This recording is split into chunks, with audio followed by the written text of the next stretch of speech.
बाबा नारद ने कहा, एक समय की बात है जब मैं पूर्व जन्म में दासी का पुत्र था। हमारे यहाँ संत लोग आए और हमारे गांव में ठहरे। हमारी माता जो है संतों की सेवा करती थी, झाड़ू पोछा, जो भी संत लोग भोजन करते थे वो भोजन मेरी माता करती थी और हमें भी मिलता था। मैंने 4 माह तक संतों की सेवा की, मुझे बड़ा आनंद आने लगा। ऐसा लगने लगा कि आज मुझे जो है परमानंद का अनुभव हो रहा संतों की सेवा से। अब यहाँ पर कुछ लोग तर्क वितर्क भी करते हैं कि भगवान है नहीं। आप प्रैक्टिकल करना, भगवान है ही नहीं। अगर भगवान है तो दिखाई क्यों नहीं देते? कुछ लोग नास्तिक लोग ऐसे हैं। एक बार पूज्य डोंगरे जी से एक व्यक्ति ने कह दिया, महाराज उसी प्रसंग पर वापस आएंगे, शब्द आ गया तो बोलना पड़ा। कहा, महाराज ये बताओ, ये चंदन लगाने से क्या फायदा है? राम नामी दुपट्टा डालने से क्या फायदा है? माला डालने से क्या फायदा है?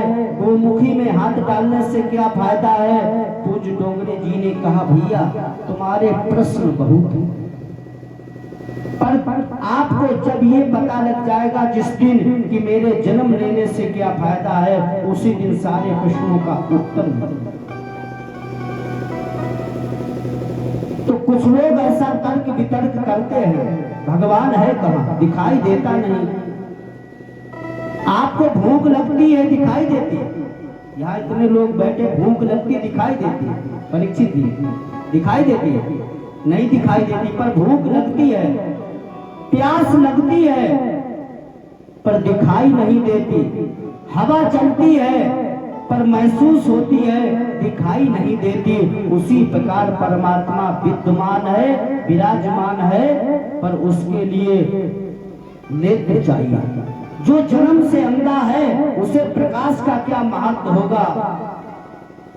जो गंगा और सूर्य को नहीं मानता, क्या सूर्य उसे प्रकाश नहीं देता? एक अगर बेटा, एक बाप के 4 बेटा हो और 2 बेटा अगर बाप की बात नहीं मानते, हम नहीं मानेंगे तुम्हारी कोई बात, न तुम्हारा सम्मान करेंगे, क्या अपने बाप की प्रॉपर्टी छोड़ देता कोई बेटा? कोई नहीं छोड़ता। जो गंगा को नहीं मानता, सूर्य को नहीं मानता और कहता भगवान है नहीं, पर मरने के बाद गंगा में ही जाता है। तो उसी प्रकार बाबा नारद जो है अपना पूर्व जन्म बता रहे, मैं दासी का पुत्र था, परमात्मा संतों की सेवा कर रहा, मुझे आनंद। भगवान की अगर आप सच्चे भाव से सेवा करोगे तो आपके अंदर प्रसन्नता जागृत होगी, और जब प्रसन्नता जागृत होगी तो वो परमात्मा अंदर से प्रसन्न होगा। और जब आप अपना ड्यूटी भरोगे तब नहीं कि हमें झाड़ू लगानी है, तो तब नहीं, अगर सच्चे भाव से। बोलिए व्यास भगवान की जय। बाबा नारद ने कहा, मैं संतों की सेवा करते करते जब संत हमारे गांव से जाने लगे तो हम भी पीछे उनके चलने लगे। तो थोड़ी दूर जाकर संतों ने मुझे देखा, कहा, अरे तुम मेरे पीछे क्यों आ रहे हैं? तो बाबा नारद कह रहा है कि मैंने कहा संतों से, महाराज मुझे आपकी सेवा में बहुत आनंद आ रहा, मुझे आप अपने साथ रखो। तो बाबा नारद कह रहे, संतों ने मुझसे कहा, ऐसा है अभी आप मत हमारे साथ चलो, अभी आप अपनी माँ की सेवा करो, जाओ माँ की सेवा करो, अभी आपको संत नहीं बनना।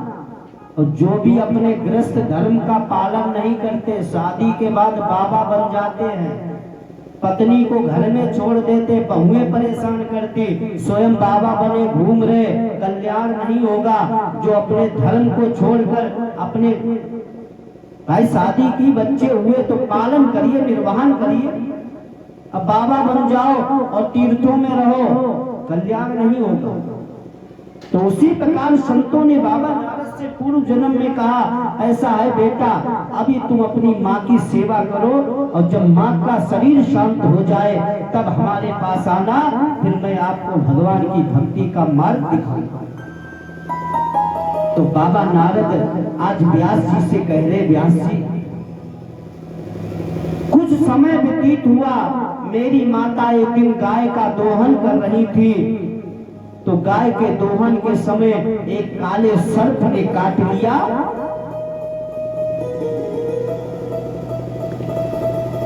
काले सर्प ने मेरी माता को खा लिया, मेरी माता का शरीर शांत हो गया, मैं भगवान का भजन करने लगा। प्रभु इसमें आपकी ही कृपा है, जब भी जीवन में कष्ट आता है तो समझ लेना उसमें कुछ ना कुछ रहस्य होता है। अगर परमात्मा आपको जब अपने पास बुलाए, अपनी भक्ति में लीन करेगा, तो सबसे पहले जो आपकी सबसे प्रिय चीज होगी उसे पहले छीन।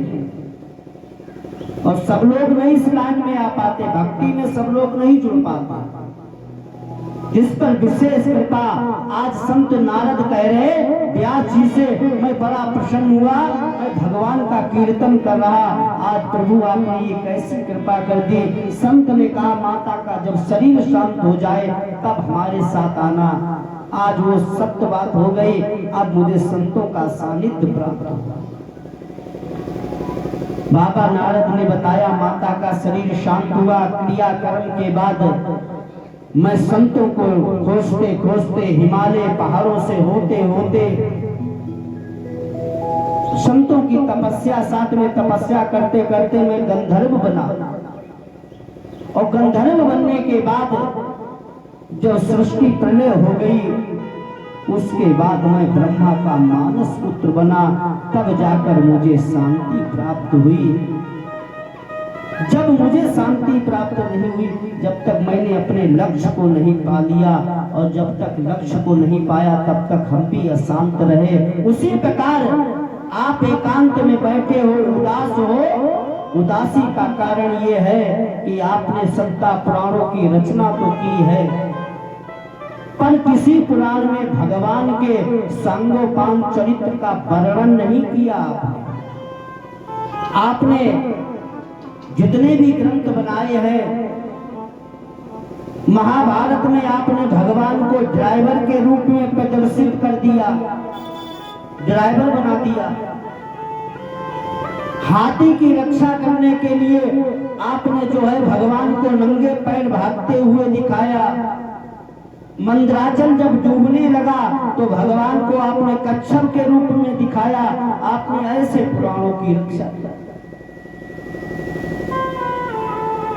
आपने द्रौपदी की लाज बचाने के लिए भगवान को साड़ी बीच नारी की, नारी बीच साड़ी, ऐसा आपने प्रदर्शन किया, ऐसा ग्रंथ बनाया। इसीलिए आपका मन शांत है। आपने भगवान के सांगोपांग चरित्र का वर्णन नहीं किया, भगवान के जन्म की इत्यादि सांगोपांग चरित्र का वर्णन नहीं किया, इसीलिए आप अशांत। आज बाबा नारद और व्यास जी ने संवाद हुआ, तो बाबा नारद ने उसी समय क्या किया, 4 श्लोक व्यास जी को दिए। दीने श्लोक 4 सार गुण ऋषवर तब, तिनको आधार धार का बुधार, उनके उद्धार हेतु व्यास कंठ पार किए, गंगा रूप भूतल पर भागवत आई। बाबा नारद ने 4 श्लोक दिए, गणेश जी के माध्यम से 18,000 श्लोक का निर्माण हुआ। श्रीमद् भागवत महापुराण ग्रंथ बना। बोलिए भागवत भगवान की जय, भागवत महापुराण की जय। तो भागवत के प्रथम, भागवत की जो शुरुआत होती है, अभी तक आपने जो कथा सुनी वो महात्मा की कथा सुनी। अब भागवत में प्रवेश करते हैं। अब ये कथा कितनी जगह चल चुकी है,